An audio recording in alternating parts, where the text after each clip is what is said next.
윤석열 대통령이 모레 오전 일본을 방문해 동포 간담회를 한 뒤 오후에는 기시다 일본 총리와 정상회담을 합니다. 대통령실은 이번 순방의 의미를 한일 관계 악순환을 끊고 본격적인 교류 여건을 정비하는 중요한 계기가 될 것이라고 설명했습니다. 국내 증시가 실리콘밸리 은행 파산 여파로 급락세를 보이며 불안감을 나타내고 있습니다. 정부는 사태의 여파를 예측하기 어렵다며 높은 경각심을 갖고 상황을 주시할 것이라고 밝혔습니다. 윤석열 대통령이 주 52시간제를 69시간제로 바꾸는 내용을 담은 근로시간 유연화 법안 추진을 재검토하라고 지시했습니다. 반면 한덕수 국무총리는 국무회의에서 개선안이 합리적 제도라는 점을 거듭 강조해 엇박자 논란이 일고 있습니다. 북한이 오늘 아침 동해상으로 단거리 탄도미사일 2발을 또 발사했습니다. 잠수함에서 순항미사일을 쏜 지 이틀 만으로 한미 연합연습 자유의 방패 훈련에 반발해 도발 수위를 높여가고 있습니다. 한국타이어 대전공장 화재 현장에서는 아직도 완전히 불이 꺼지지 않은 가운데 화재 원인을 찾기 위한 합동 감식이 시작됐습니다. 한국타이어는 불이 난 이 공장을 비롯한 대전공장 전체 가동을 전면 중단해 자동차 업계 여파가 우려됩니다. 서울 낮 기온이 15도까지 올라가면서 오늘 아침까지 이어진 꽃샘추위가 물러갔습니다. 당분간 예년보다 온화한 날씨가 이어지겠지만 일교차가 크게 벌어져 건강관리에 주의가 필요합니다. 뉴스큐 잠시 후 돌아오겠습니다.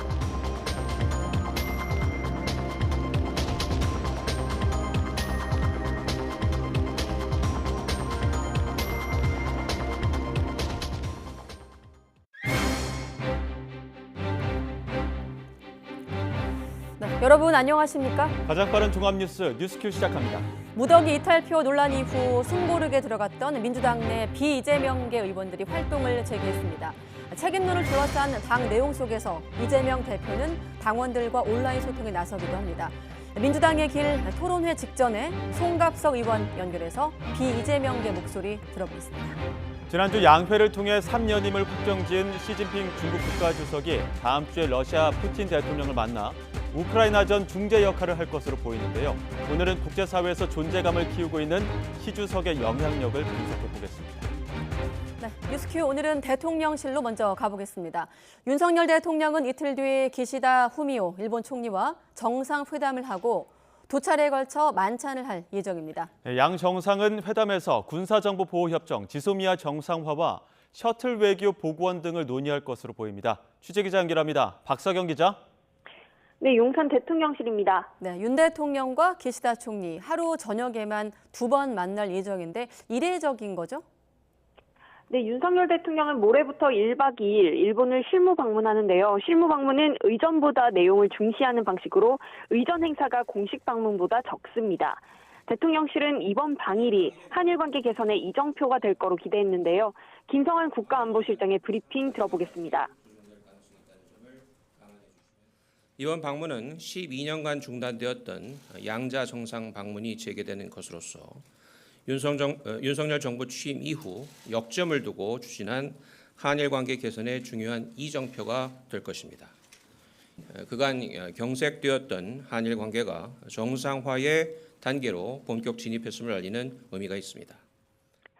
윤 대통령은 16일 오전 도쿄에 도착해 현지 동포 오찬 간담회를 하고 오후에는 기시다 총리와 정상회담 만찬 등 공식 일정을 진행합니다.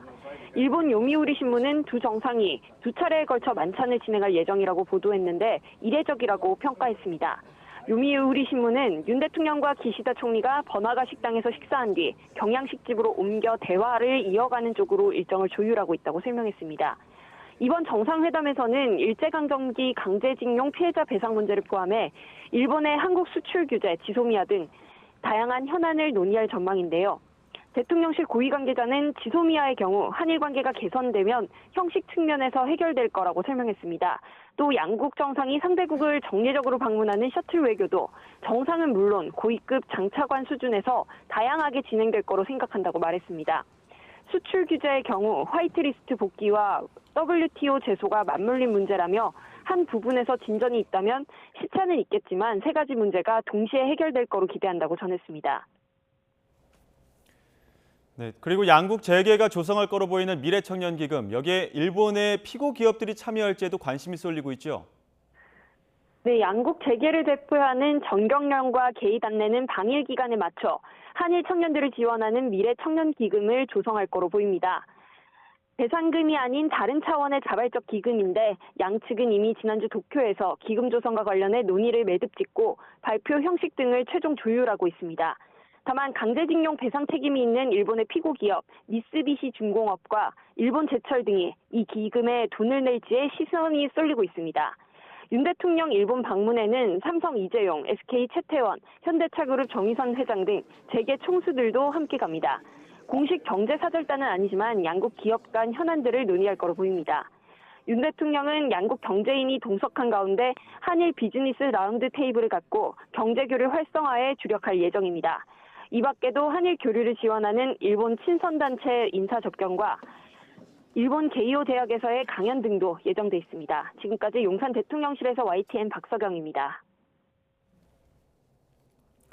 네, 한일 정상회담을 앞두고 여야 신경전도 고조되고 있습니다. 여당인 국민의힘은 어제 민주당 단독으로 채택한 강제동원 해법 결의안이 무효라고 반발하고 나선 가운데 민주당은 굴욕 외교를 막아야 한다고 맞섰습니다. 취재기자 연결합니다. 권남기 기자.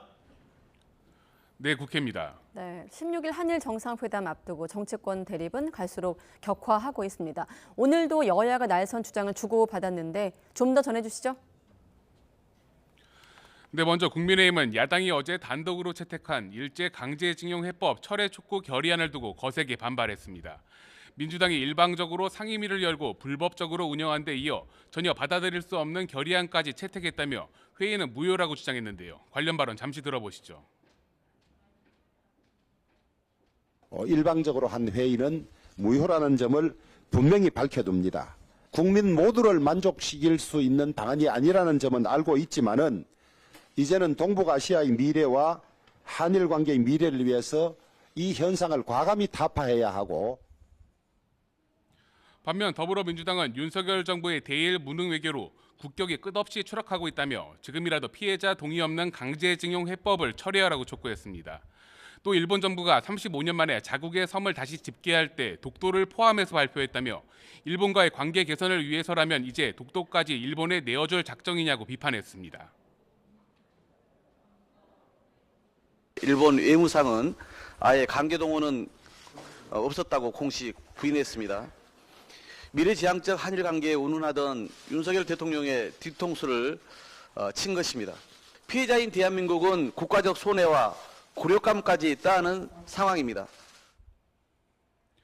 한일 정상회담 이후에는 외교부 장관을 상대로 한 국회 차원의 현안 질의도 예고되는 등 정상외교와 강제징용 해법을 둘러싼 정치권 대립은 앞으로 더욱 격화될 것으로 보입니다. 이어서 국민의힘 상황 보겠습니다. 윤 대통령과 김기현 대표가 정기회동을 하기로 했죠. 네, 그렇습니다. 윤석열 대통령과 김기현 대표는 앞으로 매달 2차례 정기회동을 하기로 했습니다. 매번 비공개로 윤 대통령과 김 대표가 배석자 없이 독대하는 형식이 될 예정입니다. 민심도 전달하고 또 당내에서 가지고 있는 여러 가지 다양한 의견도 전달하고 또 대통령께서 가지고 있는 생각도 같이 공유하고 그런 의미라고 이해하면 될 것 같습니다. 국민의힘과 정부, 대통령실은 오늘 19일 고위 당정 협의회를 열고 한일 정상회담 성과 등을 논의하기로 했습니다.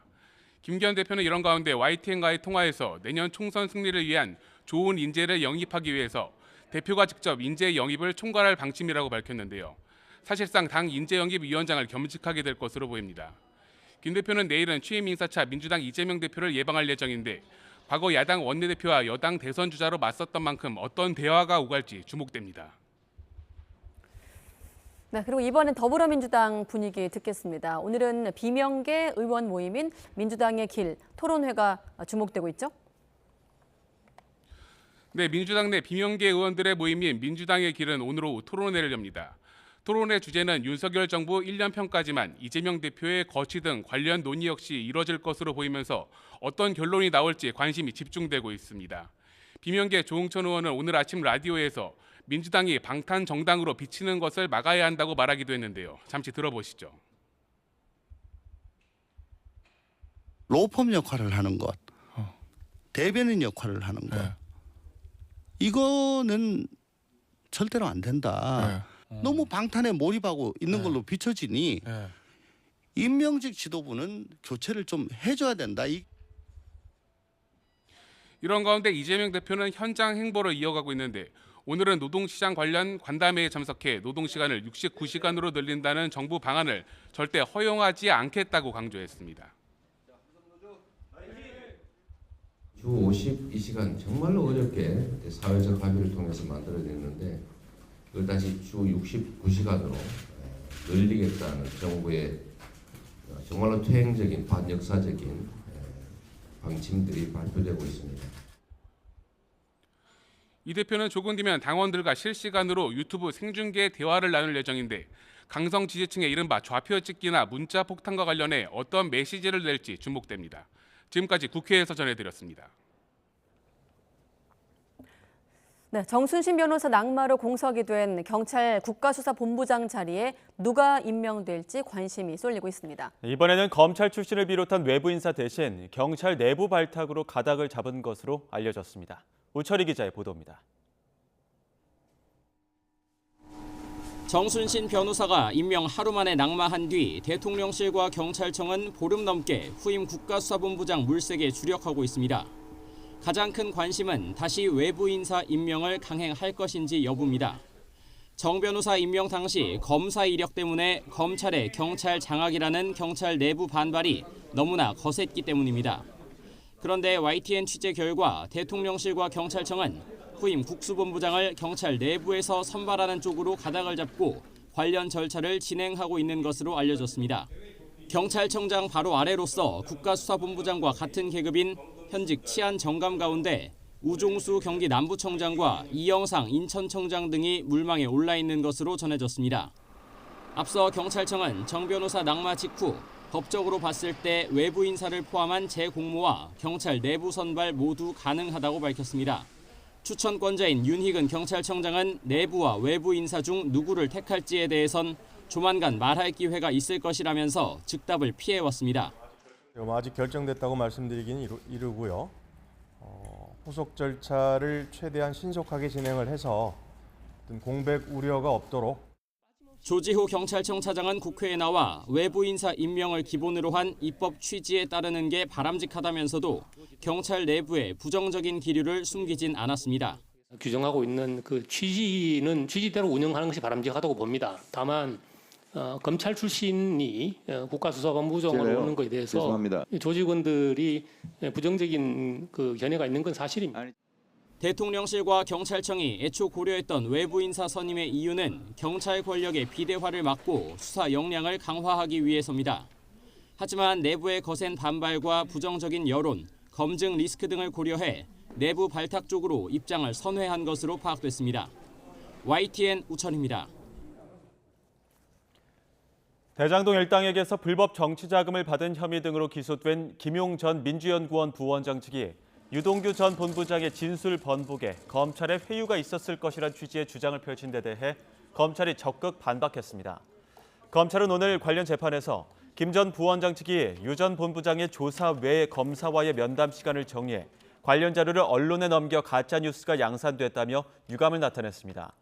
이에 김 전 부원장 측은 검찰이 언론에 관해 언급했는데 피고인은 원래 무죄로 추정된다며 검찰이 수사하고 기소하면 모든 사실이 언론에 발표되는데 그것에 대해서도 책임을 지느냐고 반박했습니다.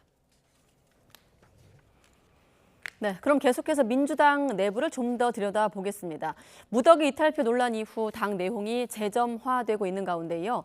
이재명 대표 측근의 사망 소식이 전해지면서 당분간 민주당 내 혼란은 불가피할 전망입니다.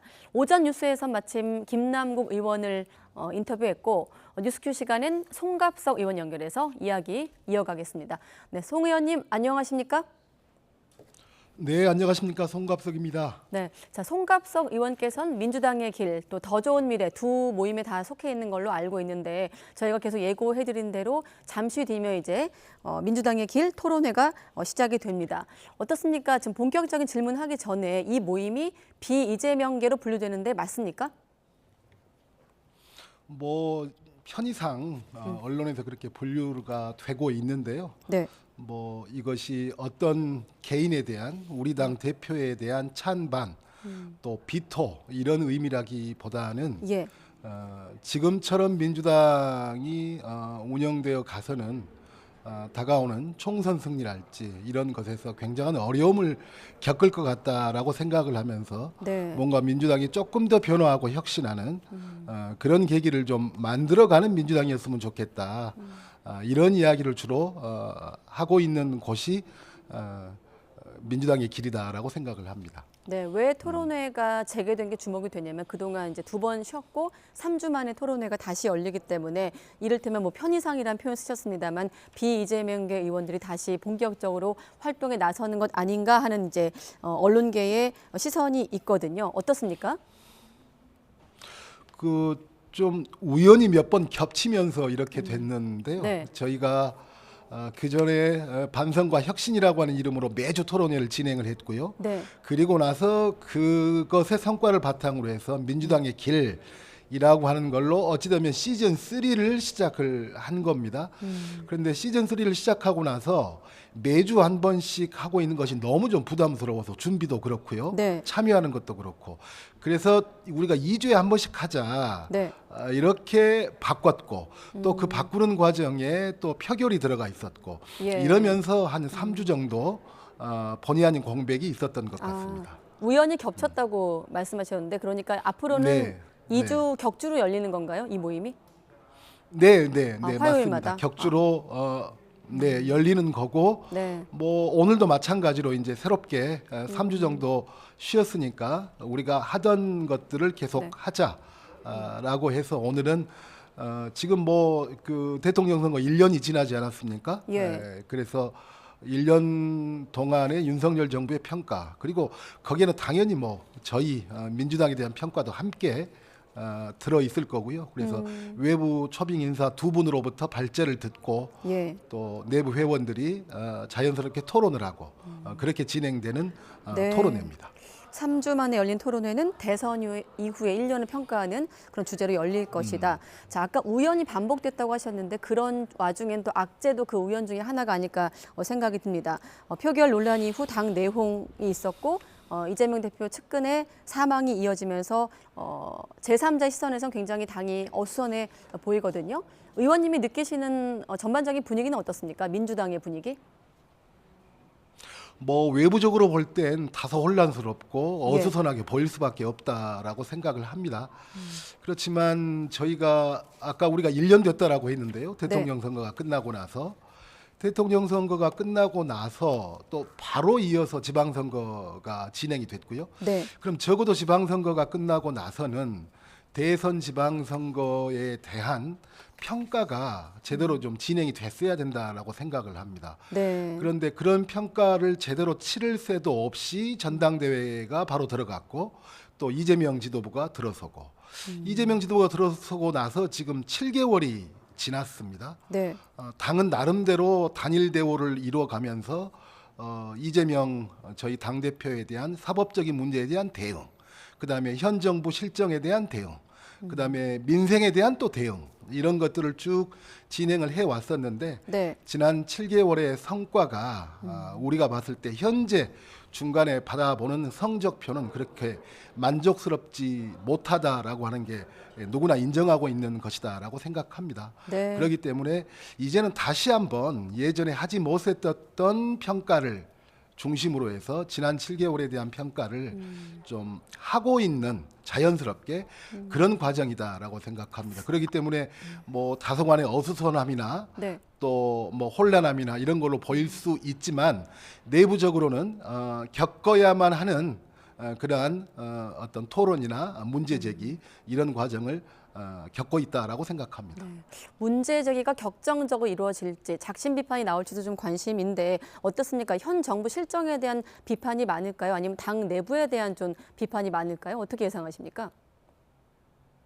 두 가지가 다 뭐 균형 있게 이야기가 될 거다라고 생각을 합니다. 네. 뭐 현 정부 실정에 관해서는 저희가 지금까지 쭉 뭐 여러 가지로 이야기를 해 왔었고, 근데 여러 실정에도 불구하고 그렇다면 원내 제1당인 일당이면서 야당인 네. 민주당이 거기에 대한 확실한 견제와 대란 세력으로 자리매하고 있는가?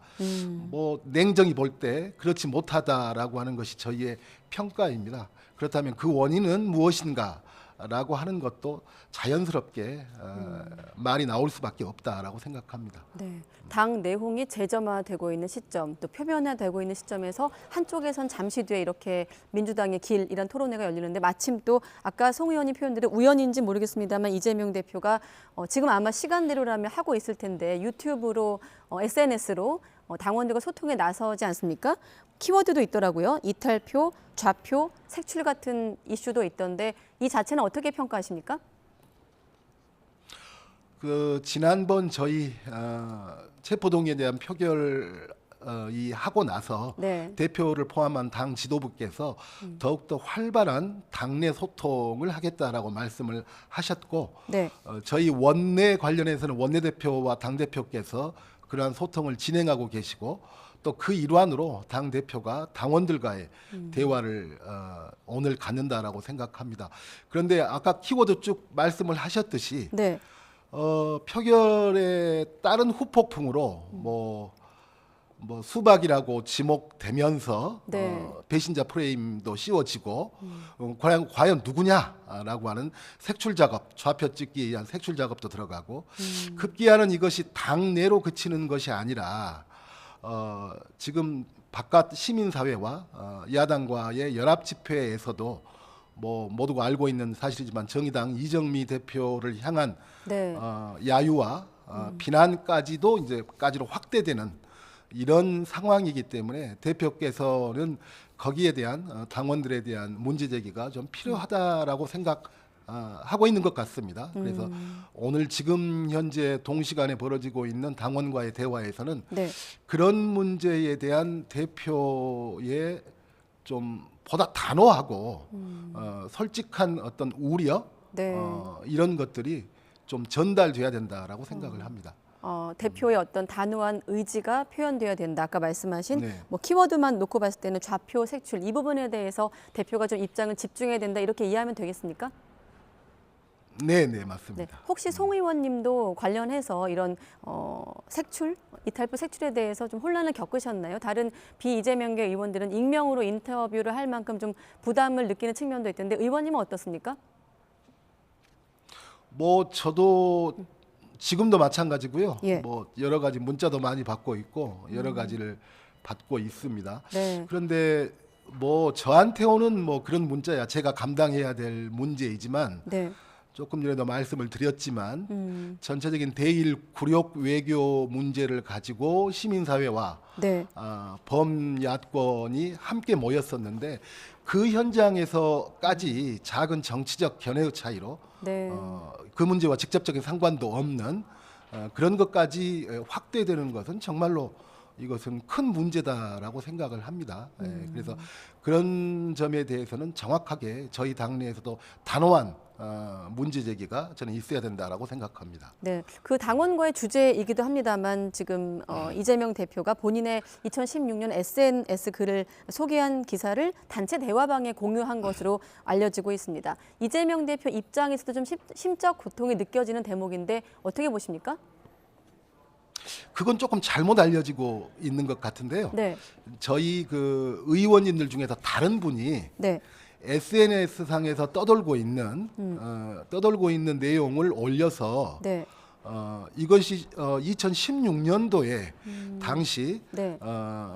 성남시장 시절에 올렸었던 내용인데 이것이 마치 네. 지금 대표께서 쓴 것처럼 이렇게 돌아다니고 있다라고 하는 의미로 다른 의원께서 올린 거고요. 그래서 뭐 그런 내용을 대표께서 직접 올렸다거나 그런 적은 전혀 없습니다. 그럼 이 부분은 와전된 건가요? 언론을 통해서? 네. 와전된 겁니다. 다른 2016년도에 의원이? 대표께서 올렸던 것이 마치 지금 올린 것처럼 다른 SNS상에 떠돌고 있으니까 다른 의원께서 그걸 올리면서 또 이제 다른 의원께서 그걸 올린 의도가 뭐 대표께 문제 제기를 하려고 올린 게 아니고 예. 이런 어처구니 없는 게 돌아다닌다 이런 의미로 해서 올렸던 겁니다. 알겠습니다. 일단 그러면 이 부분은 와전되고 네. 좀 확인이 필요한 부분입니다만 이재명 대표 어떤 심적 고통에 대한 질문을 다시 드린다면 어떻습니까? 어떻게 좀 보고 계세요? 뭐 아무래도 여러 가지로 당을 그냥 평시에도 당을 이끌고 있는 당 대표라면 네. 당 대표 어깨를 짓누르는 무게가 뭐 이만저만이 아니겠죠. 예. 그런데 어쨌든 지금은 대표 개인에 대한 이 정부가 가하고 있는 사법적인 압박이라고 하는 것은 상상을 초월하는 것 아닙니까? 네. 그 점에 대해서 뭐 소위 말해서 뭐 비명이든 반명이든 불리는 의원들도 현재의 검찰에 의해서 자행되고 있는 이재명 대표에 대한 수사적 압박, 이것은 분명히 지나쳐도 너무 지나치고 또 형평성에도 어긋난 것이다라고 모두가 알고 있습니다. 네. 그리고 또 뭐 며칠 전에 일어났었던 대표 당신 측근에게 벌어졌었던 불행한 어떤 이런 것들이 현재 대표에게 여러 가지로 심적으로 무거움을 주고 있는 것은 사실인 것 같습니다. 네. 자, 이런 분위기 속에서 제가 아까 서두에 숨고르기라고 말씀을 드렸거든요. 비이재명계 의원들의 숨고르기. 자, 그런데 그 지난 한 2주여 시간 동안 좀 달라진 게 있다면 이재명 대표의 어떤 책임론을 얘기하면서 지금 보면 비이재명계 의원들 사이에서 탕평 인사, 그러니까 이재명 대표가 많이 내려놨다 할 정도의 탕평 인사를 해야 된다. 이 대표한테 직접적인 어떤 거취를 표명하는 입장을 요구하기보다는 당의 쇄신, 뭐 당직 개편 이런 쪽으로 흘러가고 있거든요. 어떻습니까?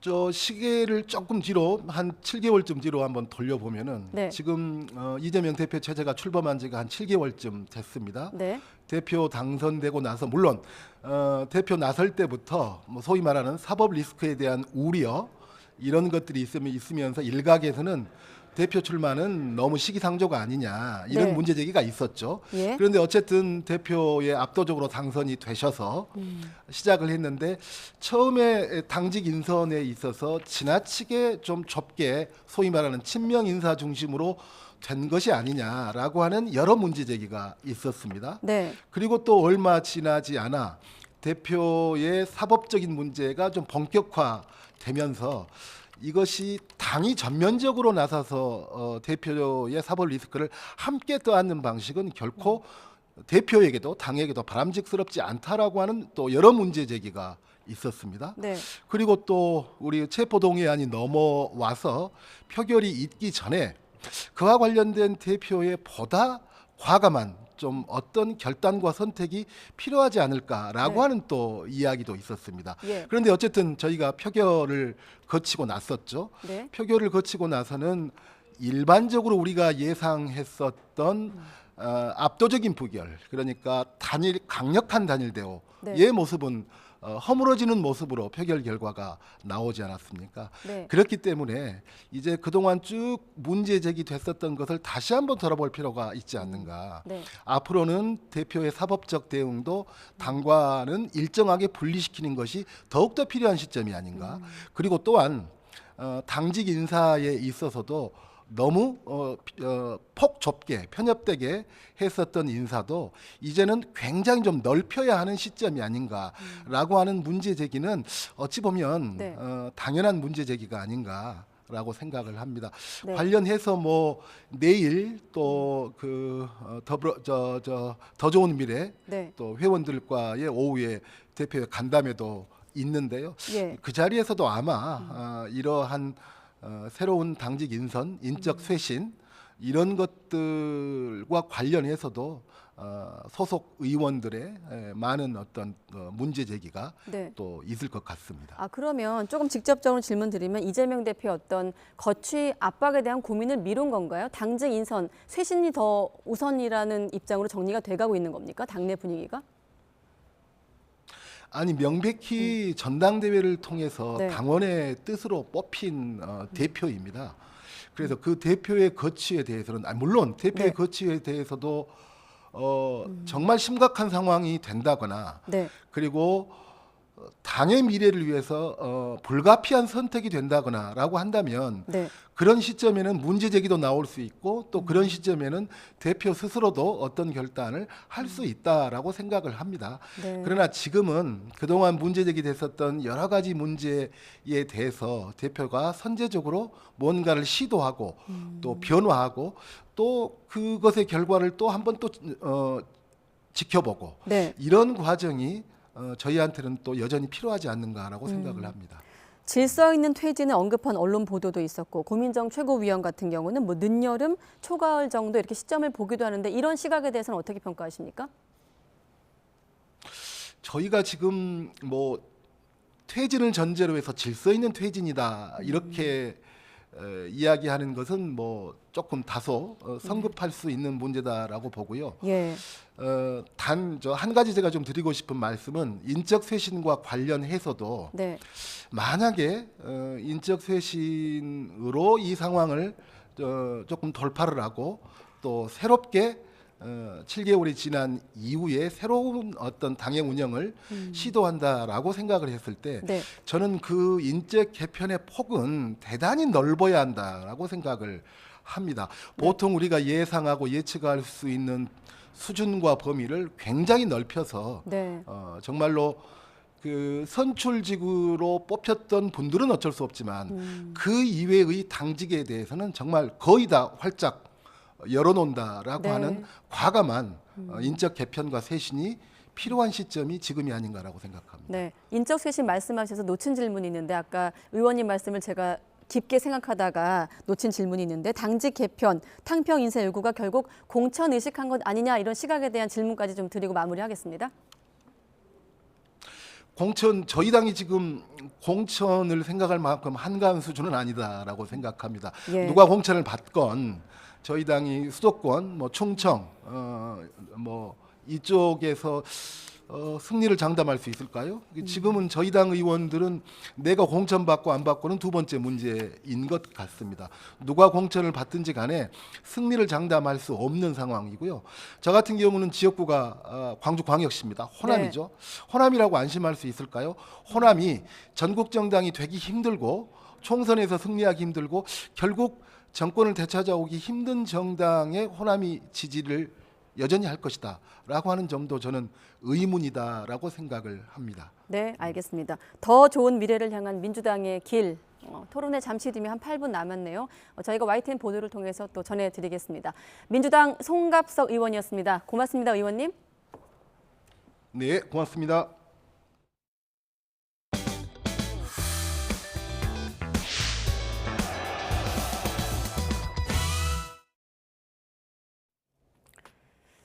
네, 윤석열 대통령이 주 52시간제를 69시간제로 바꾸는 근로시간 유연화 법안 추진을 재검토하라고 지시했습니다. MZ세대 노조 반발에 보완을 주문한 건데요. 대통령실에서는 백지화 검토 가능성까지 언급하고 있습니다. 취재기자 연결합니다. 박소정 기자.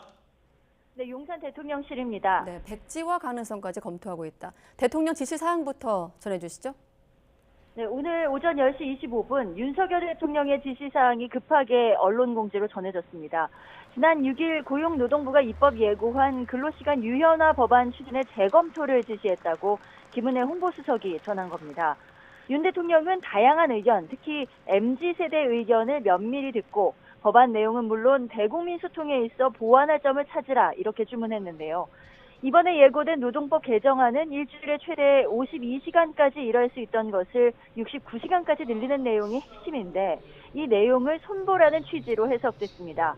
민주노총과 한국노총 등 기존 양대 노조뿐 아니라 이른바 MZ세대가 중심이 된 새로 고침 노조도 역사적 발전을 역행시킨다며 반발한 것이 배경으로 보입니다.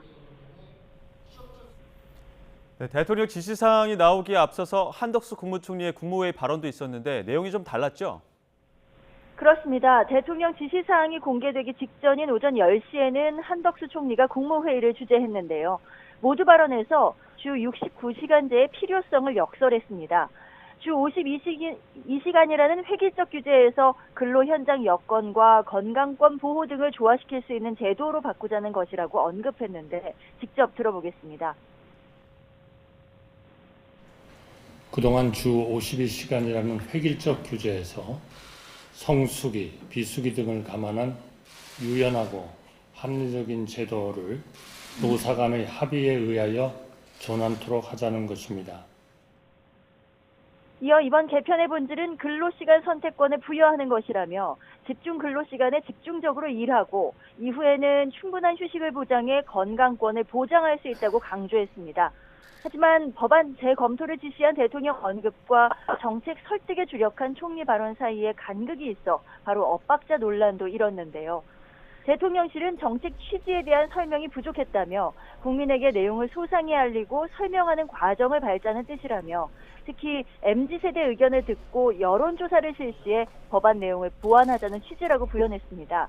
그런데 대통령실 고위 관계자는 YTN에 좋은 정책이라도 국민이 반대하는데 할 수는 없는 일이라면서 주 69시간 제도 자체를 백지화할 가능성까지 열어둔 점이라고 말했습니다. 반면 총리실 관계자는 YTN 통화에서 윤 대통령 지시는 홍보를 적극적으로 하라는 의미라며 법안이 잘못돼 처음부터 다시 만들라는 게 아니라 미세 조정하라는 차원이라고 부연했습니다. 한 총리가 국무회의 참석자 세종으로 이동하면서 윤 대통령과 길게 통화했고 이후 계획에 없던 내용을 모두 발언에 추가한 것이라며 다만 혼선은 전혀 없다고 일축했습니다. 그러나 개정안 백지화에 대한 시각은 여전히 다른 부분이 있어서 당분간 정책에 대한 혼선이 있는 것 아니냐는 우려도 나옵니다.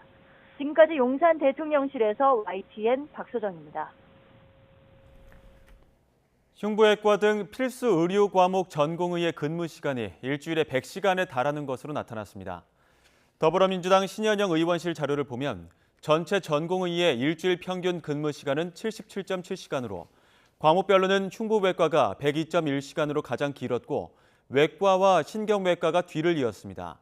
신 의원은 인력난에 따른 강도 높은 업무로 수련 과정 중도 포기자가 많아지고 이로 인해 다시 인력난이 심화하는 악순환이 반복되는 상황이라고 지적했습니다.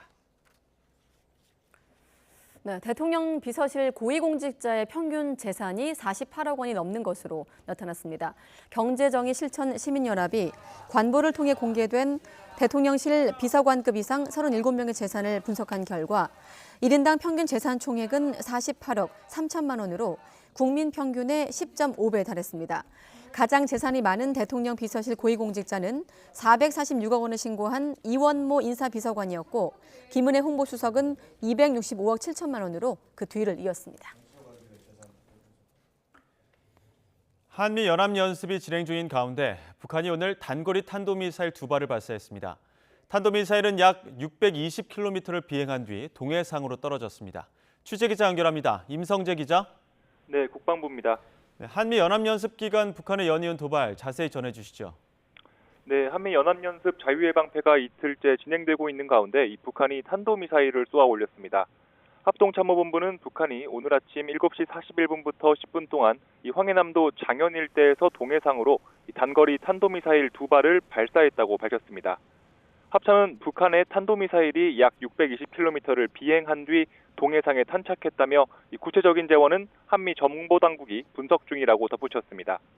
탄도미사일은 장현 지역에서 북동쪽으로 발사돼 우리 영공을 지나지 않았지만 이 한반도 전역과 제주도, 독도까지 타격권에 들어가는 사거리로 분석됩니다. 이번 발사는 올해 들어 5번째 탄도미사일 도발인데요. 이 북한은 앞서 지난 9일에는 남포 인근에서 근거리 탄도미사일 6발을 동시에 쏘아 올렸습니다. 그제는 함경남도 심포 일대 해상에서 잠수함 발사 순항미사일 2발을 발사하는 등 무력 시위 형태를 다양화하고 있습니다.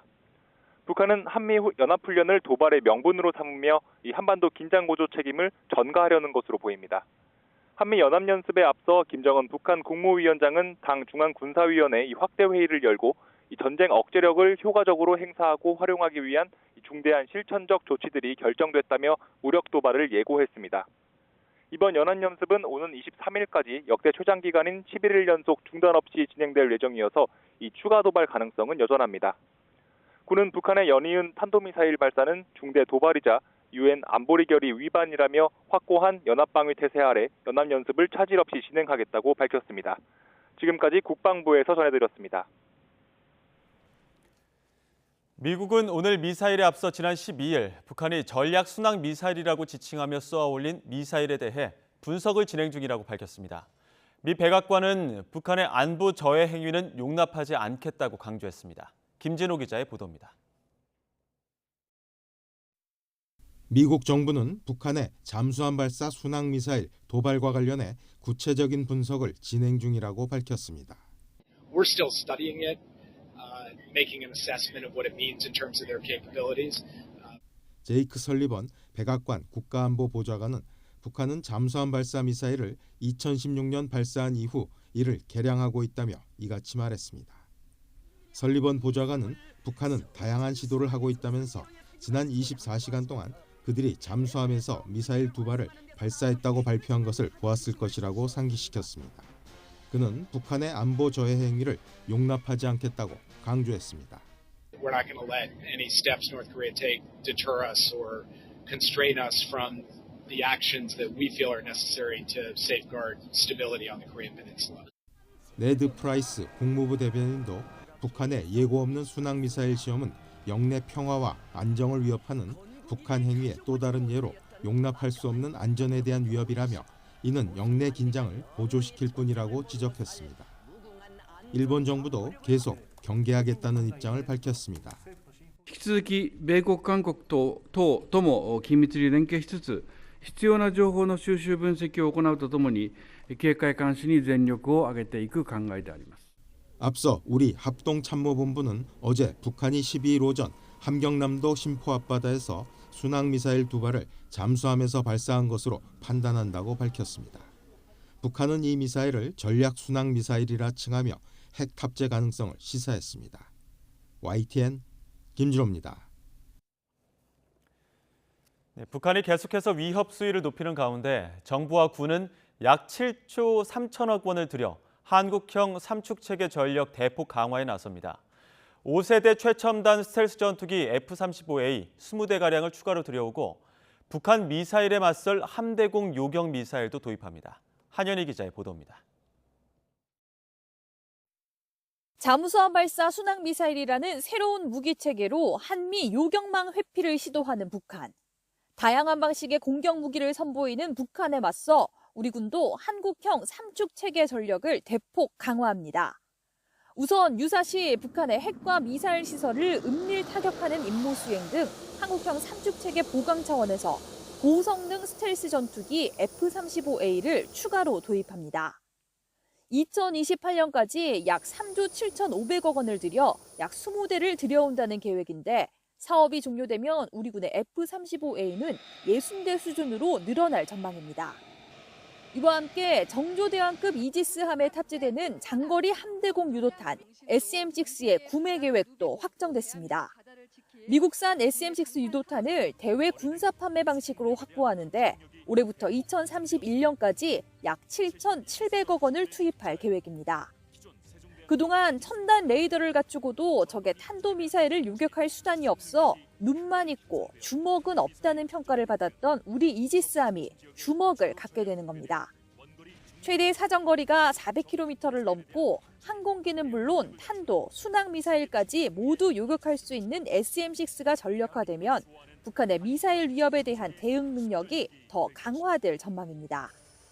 이와 함께 2032년까지 약 1조 5,500억 원을 들여 한국형 벙커버스터 KT짐을 개선하는 계획도 나왔는데 군은 이를 통해 타격력과 기동성, 생존력을 높이겠다는 방침입니다. YTN 한현입니다. 한국타이어 대전 공장에서 난 불이 사흘째 이어지는 가운데 소방당국이 막바지 잔불 정리 작업을 진행하고 있습니다. 경찰과 소방 등이 합동 감식도 벌였지만 아직 건물 붕괴로 화재 현장 진입이 불가능한 상황이라 본격적인 조사까지는 시간이 더 걸릴 전망입니다. 취재기자 연결해 자세한 내용 들어보겠습니다. 양동훈 기자. 네, 대전입니다. 네, 오늘 합동 감식도 있었는데 어떻게 진행됐습니까? 네, 오늘 현장에서는 경찰, 소방, 국립과학수사연구원 등 관련 기관들이 합동 감식을 벌였습니다. 다만 본격적인 조사에 들어가기까지 시간이 더 필요할 전망입니다. 불은 이 공장 가운데에 있는 고무에 열을 가해 완제품을 만드는 가류 공정 내 타이어 성형 압출기계 옆 컨베이어 벨트 아래쪽에서 시작된 거로 전해졌습니다. 큰 불로 건물이 무너져 내린 탓에 지금은 공장 건물 안에 진입할 수 없는 상황입니다. 그래서 감식반은 대신 발화 지점과 같은 구조인 1공장 가류 공정을 방문해 화재가 발생할 만한 요인이 있는지 살폈습니다. 소방당국에서는 최초 발화점으로 추정되는 곳에 대한 현장 보존을 마친 상태입니다. 경찰은 현장 확인을 위한 철거 작업이 먼저 이뤄져야 본격적인 원인 조사가 가능할 거라고 밝혔는데요. 내부 CCTV를 확보하는 한편 소방 설비가 제대로 작동했는지 등에 대해서도 조사할 방침입니다. 소방당국은 현장에서 막바지 잔불 정리 작업을 벌이고 있습니다. 한국타이어 대전 공장은 지난 2014년에도 큰 불이 나 66억 원어치 재산 피해가 나기도 했는데요. 대형 화재를 겪은 이후 방제 대책을 제대로 세운 것인지 등에 대한 조사가 이어질 전망입니다. 무섭게 뿜어져 나온 유독가스가 주변 아파트를 덮치면서 일부 시민들은 구청에서 마련한 대피소로 이동했다가 지금은 모두 집으로 돌아갔습니다. 한국타이어에서는 주민들이 입은 피해를 접수해 조사한 뒤 보상에 나설 방침입니다. 지금까지 대전에서 YTN 양동훈입니다. 네, 정부는 가덕도 신공항을 육상부와 해상에 걸쳐 배치하는 매립식으로 2029년 12월 조기 개항하는 방안을 추진하기로 했습니다. 총 사업비는 13조 7,600억 원에 이를 것으로 보이는데요. 취재기자 연결해 자세한 내용 들어보겠습니다. 이동우 기자. 예, 경제부입니다. 네, 가덕도 신공항 개항을 앞당기기로 했다고요? 예, 그렇습니다. 정부는 가덕도 신공항을 육상과 해상에 걸쳐 배치하는 매립식으로 지으며 내년 말 착공한 뒤 오는 2029년 12월 조기에 개항한다는 계획입니다. 앞서 사전 타당성 조사는 공사 기한이 9년 8개월로 2035년 6월 개항 계획을 제시했지만 현재 기본 계획은 공사 기간이 5년으로 2029년 12월 개항을 목표로 하고 있습니다.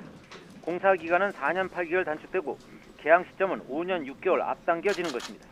국토부는 매립식을 통해 매립량을 절반 이상 줄이고 공사 기간도 대폭 줄일 수 있다고 설명했습니다. 총 사업비는 13조 7,600억 원에 이릅니다.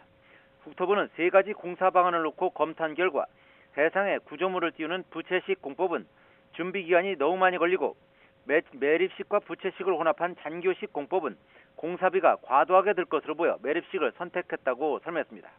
국토부는 사전 타당성 조사에서 가덕도 신공항을 전부 해상 매립하기로 했지만 기본 계획에서는 육상과 해상에 건설하기로 공항 배치를 변경했습니다. 육상 절취부에서 여객터미널 공사를 조기에 착수할 수 있기 때문에 공사 기간이 27개월 단축될 것으로 전망되기 때문입니다. 가덕도 신공항 기본기획 수립 용역을 담당한 용역사는 사업 기간 단축을 위해 조기 보상과 부지 조성 공사 통합 발주 등을 제안했습니다. 통상 실시계획 이후 착수하는 보상을 기본계획 수립 이후 가능하도록 기본계획 고시에 포함하면 공사 착수 시기를 1년 정도 단축할 수 있습니다. 국토부는 조기 보상을 위해 올해 안에 가덕도 신공항 건설을 위한 특별법 개정을 추진하고 있습니다. 지금까지 경제부에서 YTN 이동호입니다. 네, 실리콘밸리뱅크 파산 여진이 이어지면서 오늘 국내 증시는 급락했습니다. 어제 20원 넘게 하락했던 원달러 환율도 오름세로 돌아섰습니다. 취재기자 연결합니다. 조태현 기자. 네, 조태현입니다. 네, 어제는 우리가 이 자리에서 시장 영향이 제한적이라고 했는데 오늘은 좀 분위기가 다르네요. 네, 오늘 코스피는 어제 종가보다 0.84% 하락한 2390.36으로 거래를 시작했습니다. 이후로는 낙폭을 점차 키우더니 결국 코스피는 어제 종가보다 2.56% 하락한 2348.97로 장을 마쳤습니다. 특히 코스닥은 4% 가까이 급락했습니다. 외국인의 대량 매도가 가장 큰 영향을 미쳤는데요. 외국인은 오늘 하루 6,400억 원에 달하는 순매도를 기록했습니다. 반대로 개인과 기관은 순매수세를 보였습니다. 원달러 환율도 상승했습니다. 장 초반엔 내림세를 보였지만 이후 상승세로 돌아서더니 오후 들어 오름폭을 키웠는데요. 어제 종가보다 9.3원 오른 1311.1원을 기록했습니다. 실리콘밸리 뱅크 사태로 안전자산에 대한 선호 심리가 커진 영향으로 풀이되는데요. 이번 사태를 계기로 미국이 기준금리 인상을 곧 마무리할 가능성이 커진 만큼 충격이 더 확대될 가능성은 작다는 목소리도 여전합니다. 이런 가운데 정부는 금융당국과 한국은행 그리고 이렇게 비상거시경제금융회의를 같이 열었습니다. 이 자리에서 추경호 부총리는 국내 금융회사의 구조와 유동성을 고려하면 일시적 충격은 견뎌낼 충분한 기초체력을 갖췄다고 평가했습니다. 그러면서도 사태의 여파를 예측하기 어렵다며 경각심을 갖고 상황을 예의주시하겠다고 강조했습니다. 지금까지 경제부에서 YTN 조태현입니다. 네, 우리 정부도 경각심을 갖고 예의주시하는 분위기입니다만은 미국 정부는 노심초사하고 있습니다. 바이든 행정부 이번 사태가 2008년 세계 금융위기 같은 위기로 번지는 것을 막기 위해 긴급 진화에 나서고 있습니다. 미국의 지역은행과 각국이 파산의 불똥이 튈까 노심초사하는 가운데 영국계 은행인 HSBC는 파산이 예고된 실리콘밸리 은행 영국 법인을 단돈 1파운드에 인수하기로 했습니다. 보도에 김상우 기자입니다. 실리콘밸리 은행과 시그니처 은행의 파산 규모는 2008년 세계 금융위기 당시 워싱턴 뮤추얼 은행 파산에 이어 미국 은행 역사상 각각 2위와 3위에 해당할 정도로 역대급입니다. 미국 스타트업계는 역대급 파산에 대한 바이든 행정부의 예금 100% 보증 발표로 줄도사는 일단 피할 수 있게 돼 안도의 한숨을 내쉬었습니다. 하지만 금리 인상으로 자산 건전성이 약한 벤처 캐피탈 고객이 많은 퍼스트 리퍼블릭 등과 같은 중소지역 은행들에게로 뱅크런, 즉 고객들의 대량 인출 사태가 전염될 수 있다는 불안감은 여전합니다. 이들은행은 뱅크런이 우려되자 연준 등으로부터 수백억 달러의 자금을 긴급 조달해서 유동성을 확보했다고 밝혔으나 위기설이 퍼지면서 주식 거래가 중지되는 등 투자자들의 불안감을 잠재우지 못하고 있습니다. There's concern that it may lead to uninsured deposits being pulled out of a lot of other regional banks in the same asset size or smaller and put into the largest commercial banks. 미국서 16번째로 자산 규모가 큰 실리콘밸리 은행 등이 파산해서 금융시장을 흔드는 것은 미 연준의 급격한 금리 인상으로 이들 은행이 장기 투자한 국채 자산 가치의 하락 탓이 크다는 지적입니다. 이로 인해 연준이 금리 인상 행보를 어떻게 할지 숙고에 들어간 가운데 실리콘밸리 은행이 진출한 영국 등 각국에서도 뱅크런으로 인한 스타트업 등의 연쇄 도산을 막기 위한 긴급 조치가 잇따르고 있습니다. 영국계 글로벌 은행인 HSBC는 파산 예정이던 실리콘밸리 은행 영국 법인을 상징적 금액인 1파운드에 인수해서 유동성 해소에 백기사로 나섰습니다. If they hadn't stepped in, there would have been a first order effect on hundreds of UK startups and possibly US startups immediately collapsing, unable to pay their wage bills and their suppliers. 독일과 중국, 인도, 캐나다 등 실리콘밸리 은행이 진출한 국가들도 파산의 불똥을 최소화하기 위한 긴급 대책 마련에 들어갔습니다. YTN 김상호입니다.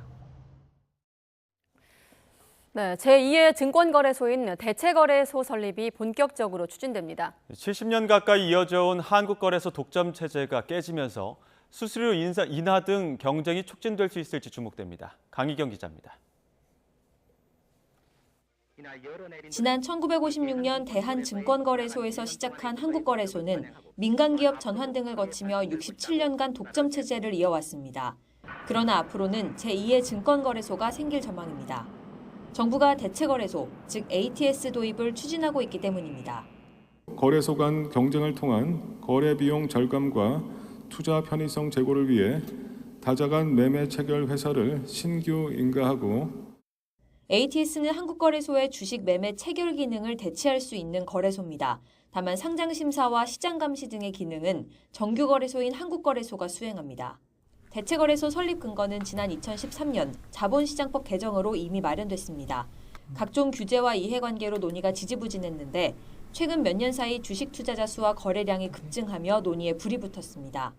정부는 우선 오는 27일부터 나흘 동안 ATS 예비인가 신청서를 일괄 접수한 뒤 평가를 거쳐 예비인가 여부를 결정할 방침입니다.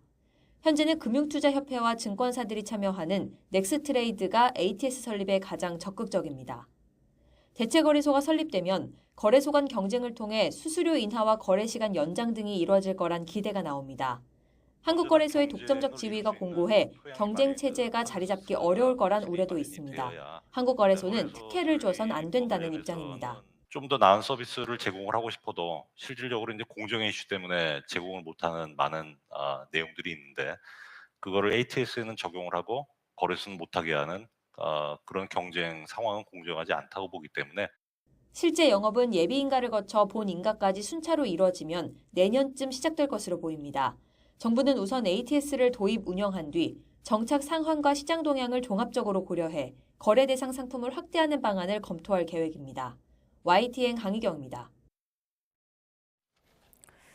해외 단체 여행이 늘고 온라인 동영상 서비스 이용자도 많아지면서 지난달 오락 문화 물가가 14년여 만에 가장 많이 오른 것으로 나타났습니다. 통계청에 따르면 2월 지출 목적별 소비자 물가지수 중 오락 문화 물가지수가 105.86으로 1년 전보다 4.3% 올라 2008년 12월 이후 14년 2개월 만에 가장 높은 상승률을 기록했습니다. 지난달 단체 여행비는 9.3% 올랐는데 특히 해외 단체 여행비가 13.3% 오르면서 지난해 12월부터 석 달 연속 두 자릿수 상승률을 기록했습니다. 지난해 서울 아파트 분양가가 1년 만에 20% 넘게 상승해 3.3제곱미터당 평균 분양가가 처음으로 3천만 원을 넘은 것으로 나타났습니다. 부동산 R114 자료에 따르면 지난해 서울 아파트 평균 분양가는 3.3제곱미터당 3,474만 원으로 전년에 비해 24.2% 올랐습니다. 상승률은 2018년 29.8%, 2012년 25.4%에 이어 역대 세 번째로 높습니다. 오늘 0시 기준으로 코로나19 신규 환자는 11,401명으로 집계됐습니다. 화요일 발표 기준으로 지난 1월 24일부터 8주 연속 10,000명대를 나타냈습니다. 위중증 환자는 152명으로 23일 연속 100명대를 유지했고 사망자는 6명이 발생했습니다. 대중교통에서 마스크 의무 해제와 관련한 구체적인 방안이 내일 발표됩니다. 중앙재난안전대책본부는 내일 오전 회의를 열고 버스와 지하철, 학교와 학원 통학버스 등 대중교통 탑승 중 마스크 착용 의무를 권고로 전환하는 방안을 논의해 발표할 예정입니다. 권고로 전환되는 시기는 다음 주 월요일인 오는 20일부터가 유력하고 감염 취약시설은 당분간 착용 의무가 유지될 전망입니다. 네, 이런 분위기 속에서 중국이 내일부터 우리나라를 포함한 모든 외국인에 대해서 관광 비자 발급을 전면 재개합니다. 싱하이밍 주한 중국 대사는 YTN 방송에 출연해 이같이 밝혔는데요. 또 일본의 강제 동원 문제에 대해서는 큰 죄를 지은 만큼 일본이 인정하고 사죄해야 한다는 뜻을 강조했습니다. 싱하이밍 대사의 말 직접 들어보시죠. 좋은 소식 하나 드리겠습니다. 내일부터 중국에 간 그 관광 비자도 발급하게 됩니다. 예. 중국에. 그래서 지금 내가 여기서 그 이야기하면 20분 후에 우리 대사관도 공지사항 나올 겁니다. 그 일본은 한국, 중국을 비롯해서 우리 주변 나라에게 큰 죄를 졌습니다. 그거는 그 100년도 지나가지 않았습니다. 그래서 그것을 일본이 그 죄를 인정하고 사죄하고 그렇게 해줘야 하지 않을까. 우리 피해자입니다. 네, 교육부가 학교 급식실 조리 환경 개선 방안을 발표했습니다.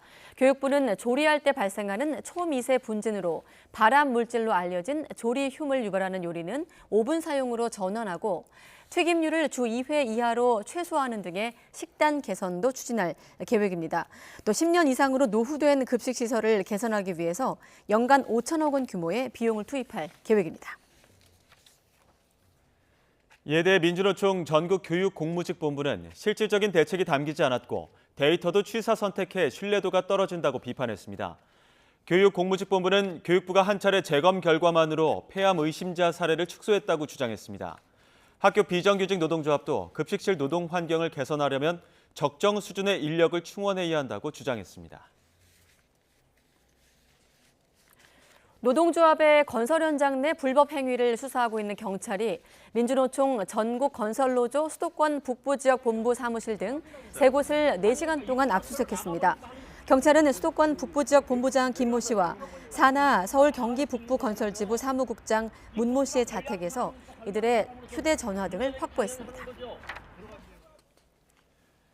전북경찰청은 오늘 오전 민주노총 전북본부와 과거 한국노총 소속 한국타워크레인 조종사 노조 전라본부 사무실을 압수수색했습니다. 이 압수수색도 건설 현장 불법 행위와 관련해 진행된 것으로 전해졌습니다.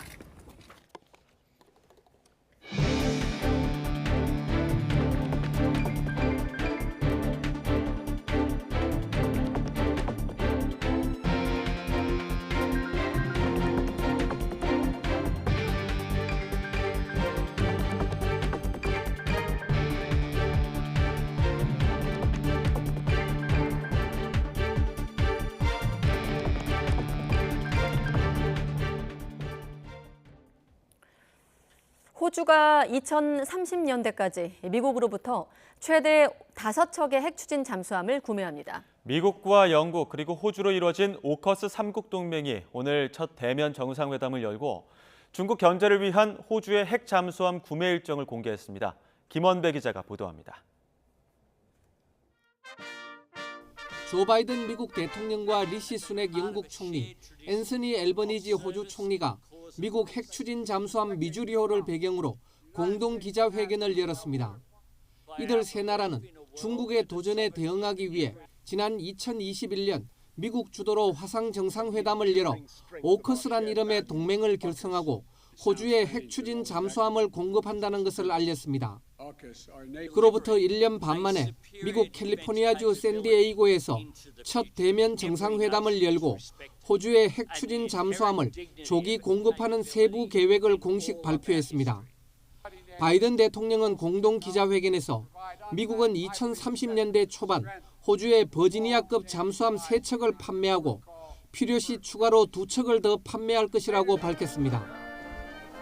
그러면서 이는 많은 사람의 예상보다 10년은 빠른 것이라고 강조했습니다. 바이든 대통령은 미국이 호주에 판매할 핵 추진 잠수함이 핵무기를 탑재하지 않는다는 점을 여러 차례 강조했습니다. These subs are powered, not nuclear armed subs. They're nuclear powered, not nuclear armed. Australia is a proud non-nuclear weapon state and is committed to stay that way. 바이든 대통령은 국제 정세가 빠르게 변화하는 상황에서 오커스의 최우선 목표는 인도 태평양의 안정을 강화하는 것이라고 말했습니다. 앨버니지 호주 총리는 미국이 핵 추진 기술을 공유하는 것은 65년 만에 처음이자 이번이 두 번째라며 감사의 뜻을 표했습니다. The AUKUS agreement we confirm here in San Diego represents the biggest single investment in Australia's defence capability in all of our history, strengthening Australia's national security and stability in our region. 리시 수넥 영국 총리는 사상 처음으로 3국의 잠수함 함대가 대서양과 태평양 전역에서 자유롭고 개방되고 열린 지역을 수호하기 위해 협력할 것이라고 말했습니다. YTN 김원배입니다. 네, 이렇게 호주의 핵 추진 잠수함 구매에 이어서 미국과 영국도 나란히 대중 전력 강화 의지를 천명했습니다. 우선 미국 국방부는 현지 시각으로 13일 역대 최대인 약 1,100조 원 규모의 국방 예산의 세부 내역을 공개했습니다. 중국을 억제할 군 전력 육성을 위해서 연구, 개발, 시험, 평가에 1,450억 달러, 무기 조달에 1,700억 달러, 역대 최대 규모로 책정했습니다.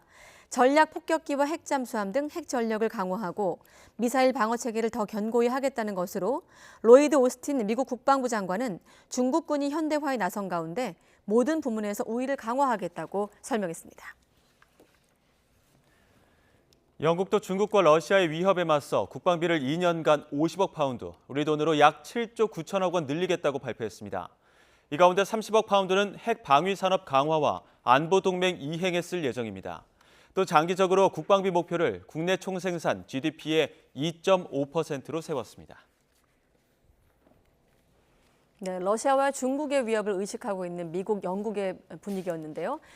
지난주 양회를 통해서 3연임을 확정지은 시진핑 중국 국가주석이 국제사회에서 존재감을 키우고 있습니다. 다음 주에 푸틴 대통령을 만나 우크라이나 전쟁을 끝내기 위한 본격 중재에 나설 것으로 예상됩니다. 시진핑 주석은 중동에서의 영향력도 키우고 있는데요. 강성홍 해설위원실장과 조금 더 자세히 알아보겠습니다. 어서 오십시오. 네, 오늘은 시진핑 주석의 존재감에 관한 이야기를 풀어갈 텐데, 자, 시진핑 주석 모스크바를 방문한다 이런 보도가 있었는데 양국이 공식적으로 확인을 한 겁니까? 아직 발표는 안 났는데 봄에 만날 거다라는 것은 사실 기정사실이었습니다. 네. 작년 12월 30일인가요? 화상회담을 양국 정상이 했는데 중국과 러시아가 그때 올 봄에 모스크바를 방문해달라 이렇게 푸틴 대통령이 초청을 했습니다. 그래서 뭐 사실상 만날 걸로 돼 있고 최근에도 한 3주 전쯤에 왕이 정치국 위원이 모스크바를 가서 이 푸틴 대통령을 만났는데 그때도 푸틴 대통령이 이렇게 얘기를 했습니다. 시진핑 주석의 방문을 기다리고 있다. 기다리고 있다. 네, 그러니까 뭐 사실 기정사실이 됐기 때문에 이게 아마 외교부, 중국 외교부나 러시아 외교부가 그 일정이 임박해서 발표할 것 같고요. 이게 이제 가게 되면 과연 모스크바만 갈 것인가, 아니면 한 걸음 더 나가서 유럽 쪽을 어떤 나라를 방문할 것인가, 여기에 따라서 조금 더 뉴스가 나올 수도 있고 아닐 수도 있을 것 같습니다. 예, 시진핑 주석 본격 중재에 나설지 좀 관심을 모으고 있는데 네. 푸틴 대통령한테 전쟁 끝내달라 이렇게 얘기를 할 수 있을까요? 직접적으로 얘기는 못해도 이 전쟁을 좀 평화적으로 마무리 지었으면 좋겠다라는 의견은 분명히 밝힐 것 같습니다. 네. 왜냐하면 지난달 24일, 그러니까 개전 1주년 때 중국이 이 우크라이나 문제의 정치적 해결에 관한 입장을 네. 공식적으로 발표를 한 적이 있습니다. 중국 네. 외교부가. 그때 12개 항으로 내놨는데 그것이 사실 중국의 어떤 공식 입장인 것입니다. 그거를 아마 한 번 더 직접 만나서 설득할 예. 것 같다 이런 생각이 들고요. 거기를 보면은 이제 양측은 러시아와 우크라이나와 러시아는 즉시 대화를 해달라 이런 얘기가 있고요. 예. 그 다음에 이제 러시아를 염두에 둔 말인데 핵무기의 사용이나 핵무기를 사용하겠다고 위협하는 것을 하지 말아야 된다 이런 예. 얘기도 들어 있고요. 네. 또 이게 좀 핵심적인 내용은 이건데요. 안보리가 위임하지 않은 러시아에 대한은 뭐 과로입니다. 그러니까 어떤 독자적인 제재, 이 서방과 미국의 러시아에 대한 경제 제재, 뭐 각종 금융 제재, 원유를 사지 않는다든지 천연가스를 덜 구입하거나 싸게 구입하기로 합의한다든지 이런 제재에 대해서 중국이 반대를 한다고 분명히 이르겠습니다. 그러니까 러시아 입장에서는 그렇게 크게 불리할 게 없는 제안인 것 같습니다. 그러니까 푸틴 대통령을 만나서 시진핑 주석이 뭐 이런 제안을 못할 것도 없을 것 같습니다. 네. 네. 자, 중국의 중재안에 대해서 당사국인 러시아와 우크라이나 입장은 어떻게 지금 나오고 있습니까? 좀 전에 말씀드린 것처럼 러시아로서는 크게 나쁠 것이 없다. 왜냐하면 러시아는 현재 우크라이나 영토의 거의 4분의 1 정도를 점령을 한 상태입니다. 네. 여기서 회담을 하자면 이대로 끝내자는 얘기가 되기 때문에 예. 러시아 입장에서는 환영한다. 그리고 깊은 관심을 갖고 있다. 이렇게 지난달에 페스코프 러시아의 크렘린 대변인이 말을 했습니다. 네. 그 굉장히 관심을 가지고 있다. 환영한다는 뜻이죠. 그리고 이제 러시아가 뭐 좀 전에 말씀드렸듯이 우크라이나 영토에 들어가 있는 상태이기 때문에 이것을 굳히는 입장으로 이걸 받아들이는 것 같고요. 그러나 이제 우크라이나 입장이 변수인데요. 우크라이나는 뭐 예상대로 적극적이진 않습니다. 다만 네. 일단 중국이 평화 중재안을 낸 것에 대해서는 한번 만나보고 싶다. 회담 얘기를 들어보고 싶다. 이런 입장을 취하고 있습니다. 그러나 이제 이것이 과연 어떤 결과를 나올지 모르는데 우크라이나가 이렇게 중국의 중재 입장을 받아들이는 이유를 생각해 보면 이게 현재 중국은 러시아 편이지 않습니까? 예. 그런데 우크라이나하고도 대화를 하겠다니 일단 만나서 무슨 얘기라도 하면 나쁘진 않을 것 같다. 이런 계산이 있는 것 같습니다. 예, 그러니까 우크라이나도 중국과의 소통 의지는 있는 건데 네. 그런데 시진핑 주석이 젤렌스키 대통령과는 화상회담을 할 가능성이 훨씬 높다고 하더라고요. 그렇습니다. 이제 월스트리트 저널이 이제 보도를 했는데 네. 시진핑 주석이 모스크바에 가서 푸틴 대통령을 만나서 평화회담 관련 얘기, 그러니까 예. 휴전 얘기를 한 다음에 바로 젤렌스키 우크라이나 대통령과는 화상회담을 할 것 같다. 이런 기사를 내놨습니다. 예. 이게 만약에 된다면 이 개전 이후 처음입니다. 1년 넘게 전쟁을 하고 있는데 시진핑 주석이 계속 좀 우크라이나에서는 중재를 해달라는 얘기를 사실 했습니다. 네. 그런데 이제 시 주석이 러시아와의 관계를 고려해서 일체 응하지 않았죠. 근데 거기에 대해서 이제 화상회담을 할 거다고 하니까 이게 뉴스가 되는 거죠. 사실 우크라이나는 중국이 친러적인 경향, 러시아를 지지하는 경향을 알고 있으면서도 굉장히 그 인내심을 가지고 중국과는 대화를 하려고 했습니다. 네. 예. 그러면서 중국의 어떤 그 역할을 기대했는데 계속 그 중국의 입장은 개입할 수 없다. 이런 입장을 에둘러서 표현했기 때문에 중국의 어떤 그런 중재 노력을 우크라이나는 약간 기대를 거는 그런 모습이에요. 근데 하나 말씀드리고 싶은 거는 우크라이나가 중국에 대해서 이렇게 할 말을 할 수 있는 명분이 하나 있습니다. 1994년에 우크라이나가 당시 핵무기가 1,800기 정도가 있었습니다. 예. 세계에서 거의 아마 미국, 러시아 다음에 우크라이나가 제일 많이 가지고 있었는데 네. 핵무기를 모두 다 폐기했거나 포기했죠. 반납하거나. 그랬을 때 안보리 5개국, 상임이사국 5개국이 그거에 대해서 안전보장을 서명을 한 게 있습니다. 이 부다페스트 안전보장 각서인데 네. 그때 각서에 중국도 서명을 한 겁니다. 그러니까 사실 이런 안보상의 위기를 닥쳤을 때 우크라이나는 중국에 요구할 수 있습니다. 그때 각서에 서명한 대로 지금 우리나라, 그러니까 우크라이나의 안전보장을 해줘야 되는 거 아니냐 이렇게 말할 수 있는 명분을 가지고 있는 것도 또 주목할 대목입니다. 네, 핵 포기 대신에 안전 보장을 받았던 그렇습니다. 그 점을 네. 확인하고 있다. 중국도 거기에 서명을 했다는 거죠. 네. 그렇군요. 아무튼 시 주석 푸틴 대통령을 만나고 젤렌스키 대통령과는 화상 회담을 할 가능성이 높은 상황입니다. 자, 그렇게 되면 미국이 우크라이나 전쟁에서 주도권을 좀 뺏기게 되는 거 아닌가 이런 시각도 있을 것 같아요. 그렇습니다. 이렇게 되면은 중국이 나서서 우크라이나 전쟁 상황을 좀 이렇게 이니셔티브를 가지고 끌고 가지 않을까 이런 네. 생각을 하는 사람도 있을 것 같습니다.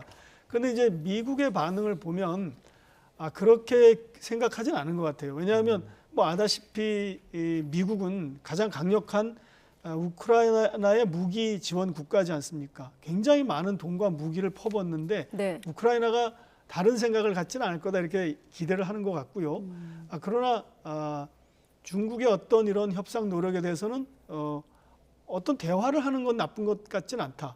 그러니까 중국의 의중을 우크라이나를 통해서 이제 더 자세히 알 수 있는 또 중국의 어떤 이 우크라이나 전에 대한 입장을 좀 더 알 수 있는 계기가 될 수 있겠다 이런 기대를 하고 있는 것 같은데 지난달에 그 중국이 협상안을 냈다고 하지 않았습니까? 그 평화 중재안을 냈는데 그때 미국의 반응은 철군하면 되지 협상이 왜 필요하냐 이런 입장을 냈습니다. 그러니까 우크라이나가 러시아를 공격하지 않은 상태에서 러시아가 우크라이나를 공격했으니 원래대로 가면 협상이 필요 없이 끝나는데 협상이 뭐가 필요하냐 이런 얘기를 했습니다. 이건 뭐 우크라이나와 같은 입장이기 때문에 네. 중국의 어떤 이 협상안에 대해서 그렇게 기대를 하고 있지 않다. 미국이 그런 얘기가 되겠습니까? 앞서 말씀하신 대로라면은 중국이 지금까지는 쉽사리 움직이지 않았었는데 네. 이렇게 갑자기 적극적으로 중재에 나서는 이유, 그 배경은 어디에 있다고 보십니까? 이게 사실 뭐 여러 가지 이유가 있는데 첫 번째는 일단 시진핑 주석의 장기 집권이 확정됐다라는 걸 먼저 잠깐 말씀드리고 싶고요. 네. 두 번째로는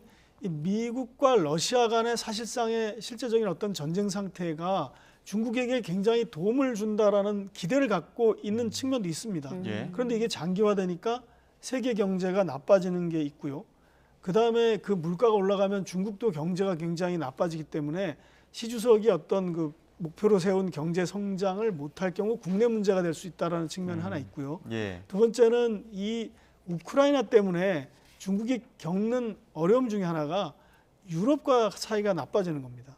그러니까 미국과 러시아가 다퉈서 어부지리를 하는 거는 득이 될지 모르지만 유럽 전체를 적으로 삼아야 되는 이런 문제에 직면하기 때문에 이걸 어쨌든 풀어야 되겠다라는 측면도 강하게 있습니다. 그런데 아까 앞서 말씀드린 것처럼 이 장기 집권에 들어간 시진핑 주석을 어떤 평화의 중재자라는 이미지로 띄우는 거 그런 것도 굉장히 많이 어떤 깔려 있는 것 같아요. 그런 면에서 이제 주목할 수 있는 것은 시 주석의 모스크바 방문 일정이 아직 공식 발표가 안 됐는데 만약에 모스크바까지 가서 독일이나 헝가리 같은 나라를 저는 가고 싶어 할 거라고 봅니다. 중국의 시진핑 주석은. 그때 거기까지 가면 미국의 입장에서 좀 약간 긴장이 되겠죠. 그런 측면을 좀 더 눈여겨봐야 될 것 같습니다. 네, 미국을 긴장하게 하는 시진핑 주석의 장기 집권, 아까 평화의 어떤 중재자의 이미지를 좀 부각하려는 일환이다라고 말씀하셨는데 이것도 맥락이 이어지는 겁니까? 최근에 사우디아라비아와 이란이 국교 회복을 중국에서 발표를 하지 않았습니까? 네네. 굉장히 깜짝 놀랄 일입니다, 사실. 중국이 보통 이런 외국의 평화 협상을 중재하는 경우가 뭐 우리나라 육자회담도 사실 중국이 했기 때문에 어떤 그런 계속 기회 같은 건 있었는데 이렇게 전격적으로 성공시킨 거는 굉장히 이례적이고 깜짝 놀랄 일이다. 이런 외신들의 평가가 많은데요. 사우디아라비아와 이란이 7년 동안 어떤 종교적인 갈등 때문에 단교를 했습니다. 그런데 이것을 다시 국교를 회복하는 합의를 다른 곳이 아닌 중국 베이징에서 했습니다. 왕이 정치국 위원이 주재한 가운데 했습니다. 그리고 6일 이 사람들이 지난주 내내 양측 그 최고 수뇌부가 베이징에서 협상을 했고 중국이 중간에서 보증을 했고 중재를 한 거죠. 굉장히 특이한 일인데 이것이 마침 시진핑 주석의 어떤 그 3기 집권 혹은 이제 장기 집권의 첫 출발에 이게 중국에서 이런 행사가 일어났다는 걸 보고 저는 이거는 시진핑 주석의 어떤 장기 집권을 어떤 그다음에 시진핑 주석의 어떤 평화의 중재자 이미지를 알리기 위한 깜짝 쇼 같다라는 그런 생각을 갖게 했습니다. 마지막으로 그 3기 집권 말씀하셨기 때문에 지금 중국 양회 마치고 시진핑 3기 집권 본격적으로 시작되는데 우리가 주목해야 될 부분이 있다면 어떤 게 있을까요? 가장 큰 거는 이게 그 3기 집권 체제가 완전히 구축됐기 때문에 이 사우디아라비아와 이란의 이 사례에서 보듯이 중국이 외교를 굉장히 적극적으로 할 가능성이 있습니다. 그러니까 그동안 한 1년 정도는 잘 못했거든요. 이 집권 체제를 국내 내정에 집중하느라고. 근데 이렇게 하는 걸 보니까 굉장히 적극적으로 생각했던 것을 바로 실천에 옮길 가능성이 많습니다.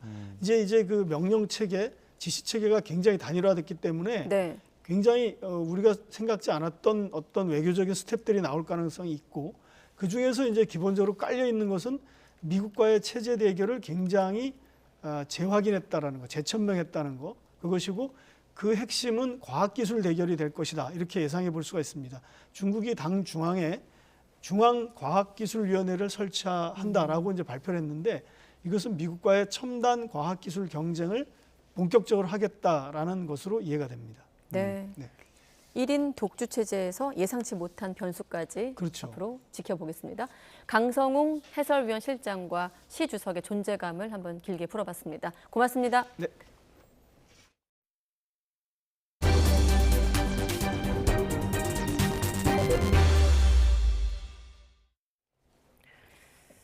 윤석열 대통령의 처가 회사가 경기 양평군 공흥지구 아파트 개발 과정에서 특혜를 받았다는 의혹의 수사가 막바지를 향해 가고 있다는 소식 전해드렸는데요. 윤 대통령의 장모는 이와 별개로 공흥지구와 가까운 농지를 농사 지을 의사도 없이 사들이고 땅을 차명으로 매입한 혐의 등으로도 고발된 상태입니다. 하지만 이러한 땅 관련 혐의 대부분은 공소시효가 지나 처벌이 쉽지 않을 전망입니다. 김철희 기자입니다. 지난해 1월 윤석열 대통령의 장모 최은순 씨가 경기 양평군 백안리 일대 농지를 사는 과정에서 농지법을 위반했다는 의혹이 제기됐습니다. 스스로 농사를 짓겠다며 농지를 취득해 놓고선 약속을 지키지 않았다는 겁니다. 이후 시민단체는 최 씨를 농지법 위반 혐의로 고발했습니다. 그런데 고발장에 적힌 땅들을 들여다봤더니 공소시효가 이미 지나 있습니다. 현행 농지법은 공소시효를 최장 7년으로 정하고 있는데 땅을 취득한 날짜를 기준으로 하면 시효가 만료된 상태에서 고발이 이루어졌던 겁니다. 뿐만 아니라 최 씨는 경기 양평군 강상면에 있는 다른 사람 소유의 땅을 담보로 대출을 받았던 것으로 드러나 차명 보유 의혹도 받아왔습니다. 이 부분에 대해서도 고발장이 접수돼 수사가 이루어지고 있는데 역시 공소시효가 발목을 잡습니다. 문제가 된 땅들을 매입한 시기가 대부분 2008년 이전이라 땅 매입 시점으로부터 7년인 부동산 실명법 위반죄 공소시효가 만료된 겁니다. 농지법 위반이나 명의신탁 관련돼서 이제 불법 사항이 있는데요. 이 경우에는 소유권 이전 등기 시를 기준으로 공소시효를 기산하기 때문에 현재로서는 공소시효가 다 도과가 된 걸로 보이기는 해요. 위법 행위가 확인되더라도 형사 책임을 묻는 게 사실상 어려워진 것 아니냐는 지적이 나오는 가운데 수사를 진행하고 있는 경찰은 고발장이 접수된 만큼 원칙에 따라 수사하고 있다는 원론적인 답변만 내놨습니다. 수사팀은 땅 취득 과정에 문제가 없는지 등을 더 들여다본 뒤 조만간 수사 결과를 내놓을 예정입니다. 다만 앞서 비슷한 문제가 제기됐던 경기 성남시 도촌동 땅에 대해선 공소시효가 지나기 전에 기소가 이루어졌고 1심 재판부는 최 씨의 차명 보유 혐의를 인정해 징역 1년을 선고하기도 했습니다. YTN 김철입니다. 오늘 오후 1시 20분쯤 경기도 김포시 고촌읍에 있는 양념 공장에서 불이 나 40분 만에 꺼졌습니다. 다친 사람은 없었지만 공장 3개 동 가운데 1개가 모두 탔습니다. 소방당국은 정확한 화재 원인을 조사하고 있습니다. 오늘 새벽 3시쯤에는 서울 가락동에 있는 상가 건물 1층 세탁소에서 불이 났습니다. 불이 나자 건물 지하 1층 사우나 등에서 11명이 대피했고 점포 4곳이 불에 타 소방서 추산 5천만 원가량의 재산 피해가 발생했습니다. 오늘 새벽 3시쯤 인천 계산동에서 음주운전을 하다 가로수와 도로 표지판을 들이받고 달아난 30대 남성이 경찰에 붙잡혔습니다. 당시 사고 충격으로 차량에서 불이 났는데 피의자 A씨는 차에서 내려 아무런 조치도 하지 않고 도주했습니다. 경찰은 CCTV 등을 추적해 3시간여 만에 자택에 있던 A씨를 검거했는데 조사 결과 혈중 알코올 농도는 면허 취소 수준으로 확인됐습니다. 네, 그런데 비슷한 사고 경기도 부천시에서도 있었습니다. 오늘 새벽 2시 20분쯤 부천시 신중동 아파트 단지에서 30대 여성이 음주운전을 하다가 화단을 들이받았습니다. 피해자는 200m가량 도주했다가 붙잡혔는데 조사 결과 혈중 알코올 농도는 면허 취소 수준이었습니다. 최근 강원도 춘천에 살던 실종 초등학생을 유인해 감금한 혐의로 구속된 50대 남성이 지난해 7월과 11월에도 유사한 범행을 저지른 것으로 확인됐습니다. 지난해 7월 13살 중학생을 유인한 사건은 피해자가 진술을 꺼려 종결됐습니다. 피의자는 또 지난해 11월 또 다른 중학생을 꿰어 데리고 있다가 붙잡혔는데 일부 혐의가 명확하지 않아 불구속 상태로 검찰에 넘겨진 것으로 파악됐습니다. 성범죄자를 위한 가명 서비스가 난무하면서 이른바 꼼수 가명 논란이 빚어지기도 했었죠. 그런데 재판부에 반복적으로 기부 내역이나 반성문을 내더라도 실제 진지한 반성으로 인정된 사례는 드문 것으로 나타났습니다. 대검찰청은 지난해 6월부터 지난달까지 판결문 91건을 분석한 결과 법원이 피고인의 변명이나 태도를 근거로 반성을 인정하지 않고 중형을 선고한 사례가 다수 확인됐다고 밝혔습니다. 통계를 보면 피고인의 반성이 가명 사유로 들어간 사례가 27건이 있긴 했는데 주로 자백을 했거나 피해자와 합의한 경우 피해 회복을 위해서 노력했거나 초범인 때로 한정됐습니다. 배우 송혜교 씨 주연의 학교폭력 복수극 더 글로리가 파트 2 공개 사흘 만에 넷플릭스 세계 순위 정상을 차지했습니다. 온라인 콘텐츠 순위 집계 사이트인 플릭스 페트롤을 보면 넷플릭스 시리즈 더 글로리는 어제 기준으로 넷플릭스 TV 프로그램 부문 전 세계 1위에 올랐습니다. 더 글로리는 아시아는 물론 북미와 중동, 유럽, 아프리카 등지에서 고르게 인기를 얻고 있는 데다가 미국과 영국 등 영미권 주요 국가에서 3위권 안에 들어 장기 흥행에 대한 기대가 높아지고 있습니다. 네, 장기 흥행까지 예상될 정도로 다른 나라에서도 관심이 높은 이 드라마가 큰 인기를 얻고 있습니다. 지난해부터 눈에 띄게 유행하는 사적 보복 관련인데 현실 사회에 대한 불신이 밑바닥에 깔려 있다는 분석입니다. 송재인 기자가 취재했습니다. 학교폭력 피해자의 복수를 다룬 넷플릭스 시리즈 더 글로리. 준비 과정을 다룬 첫 번째 시즌에 이어 본격적인 복수가 이뤄지는 후속편들도 흥행하고 있습니다. 당신들도 나처럼 뜨거웠기를. 법테두리 밖에서 이뤄지는 사적 복수극이 다시 한번 주목받고 있습니다. 피해자들이 봤을 때 조금 많이 위로를 받을 수 있는 그런 이야기들이 역시 권선징악은 존재하는구나 이런 걸 좀 느끼게 해줘서 똑같이 복수를 하겠다 이런 마음 하나로만은 조금 위험할 수도 있다라는 생각이 들기도 하고 저도 조금 걱정되는 부분이기도 했었지만 그래도 아무런 반응 없이 아니면 그런 피해만 안고 살아가기에는 피해자가 당한 게 너무 크니까 이처럼 인기를 끄는 이유는 뭘까? 먼저 직간접적으로 경험한 학교폭력을 주제로 했다는 점이 공감대를 키웠습니다. 여기에 현실에선 피해자가 제대로 된 보호를 받지 못하는 사회적 불신이 깔려있다는 점도 있습니다. 학폭을 저지르고 있는 애들은 사회적 강자구나. 학교에서도 어떤 시스템으로든 그들을 징벌할 수 없었고 사회에 나가면 더 하겠구나. 이런 걸 배우기 때문에 실제 온라인 공간에는 학교폭력에 대한 경험담 그리고 목격담이 잇따르고 있습니다. 정순신 전 국가수사본부장 아들 사례처럼 가해자가 아닌 피해자가 학교를 떠나거나 학교 내 보호자인 교사가 네 잘못 아니냐며 오히려 피해자를 폭행했던 경험. 무력한 현실 속에서 자신도 방관자였다며 괴로움을 전하기도 합니다. 여기에 끝장 소송에 나서는 가해자가 늘며 학교 울타리안 해결에 대한 기대가 더 낮아진 실정입니다. 끝까지 불복을 좀 하려고 하시는 것 같고, 그러다 보니까 자신이 받은 처분에 대해서 일단은 한번 행정소송으로 다퉈보시는 것 같습니다. 사적 복수극에 대한 사회적 공감대가 커지기까지 얼마나 많은 피해자가 우리 사회에서 외면받았을지 되돌아볼 시점입니다. YTN 송재인입니다. 보신 것처럼 드라마로 뜬 사적 복수. 만약 현실에서도 똑같은 일이 있다면 어떨까요? 주인공의 복수극이 실제로 행해진다면 모두 형사처벌 대상이 될 수 있습니다. 드라마에서 주인공은 학교폭력 가해 일당 중 한 명에게 마약 투약 사실을 폭로하겠다며 가방에 돈을 채워 넣으라고 요구하는데요. 이 경우 공갈 혹은 협박죄로 처벌받을 수 있습니다. 또 조력자를 동원해 가해자를 미행한 뒤 휴대전화를 바꿔치기 하는 내용도 나오는데요. 아무리 학교폭력 가해자와 피해자 사이라 해도 현실에서 이런 일이 있다면 절도죄는 물론 개인정보보호법과 스토킹 처벌법 위반 혐의가 적용될 수 있습니다.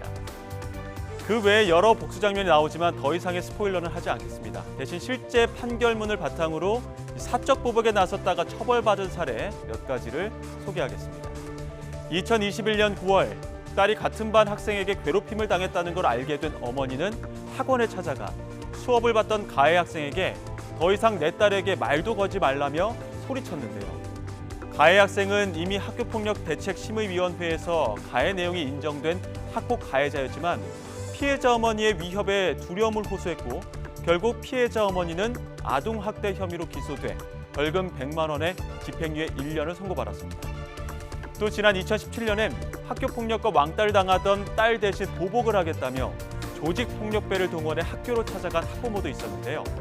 교실까지 들어가 가해 학생들을 무릎 꿇게 하고 위세를 과시했지만 결국 폭력행위 등 처벌에 관한 법률 위반으로 기소돼 징역 1년의 실형을 선고받았습니다. 더 글로리가 세계적 인기를 끌면서 과거 자신이 당한 학폭 경험을 고백하는 일이 늘고 있는데요. 그렇다고 드라마 속 문동은처럼 직접적인 사적 복수에 나설 경우 실정법 위반으로 처벌받을 소지가 크다는 게 법조계의 공통된 의견입니다. 피해자 입장에선 답답하고 더디겠지만 제도 개선이 이루어지기 전까진 학폭위 신고나 민형사소송 등 기존 절차를 따르는 게 차선이라는 겁니다. 네, 혹시 여러분에게 3월 14일 오늘이 특별하다면 참고하셔도 좋겠습니다.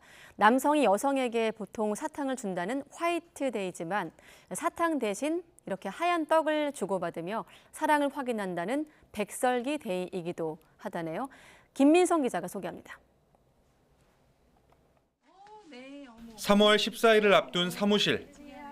동료 선후배들이 덕담을 건네며 무언가 주고받습니다. 농림축산식품부와 농협이 지난 2012년 정한 백설기 데이를 기념하는 겁니다. 백설기 데이 떡 배달 왔습니다.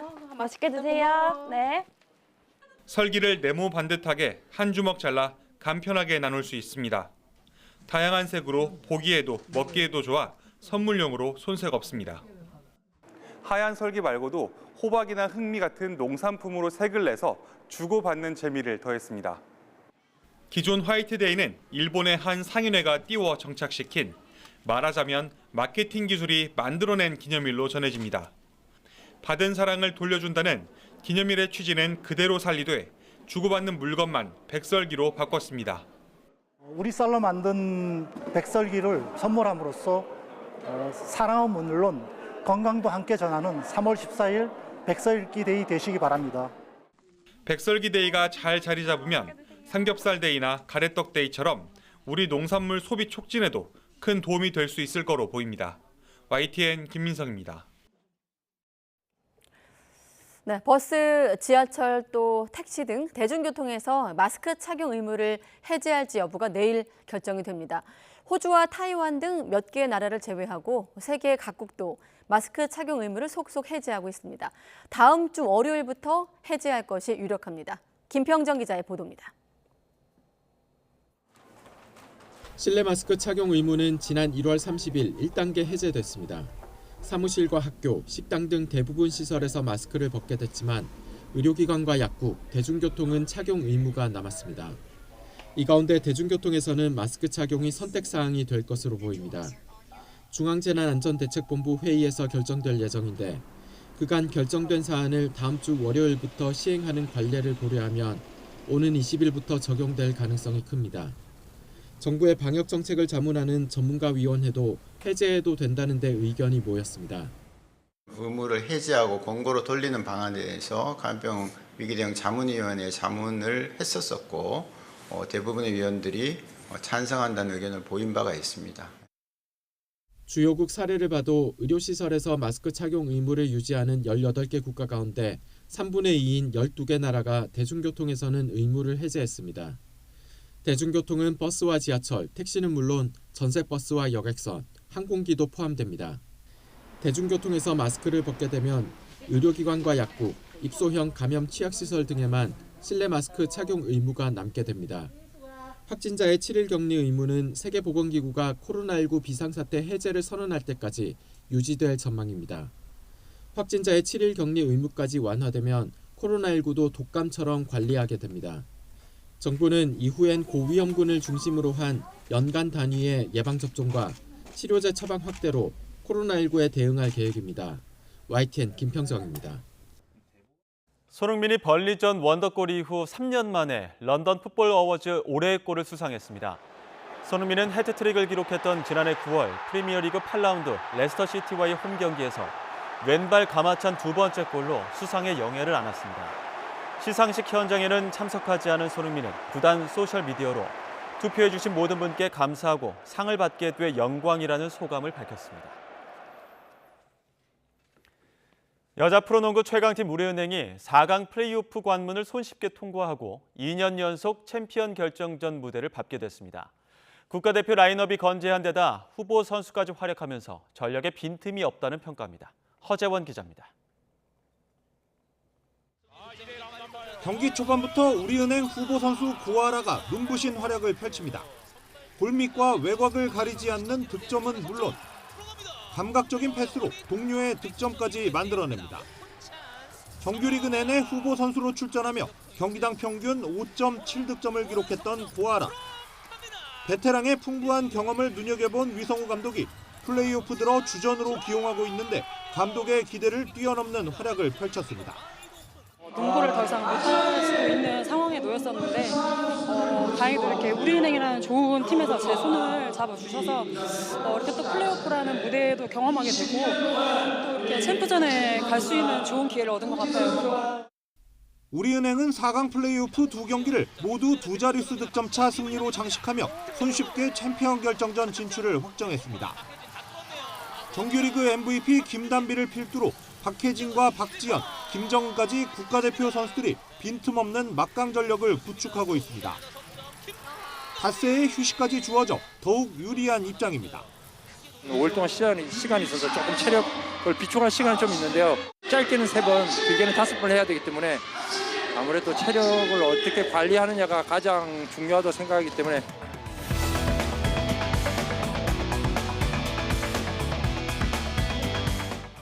2018년 이후 5년 만에 정규리그와 챔피언 결정전 통합 우승을 노리는 여자농구 최강 우리은행.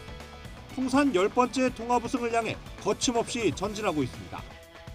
YTN 허재원입니다.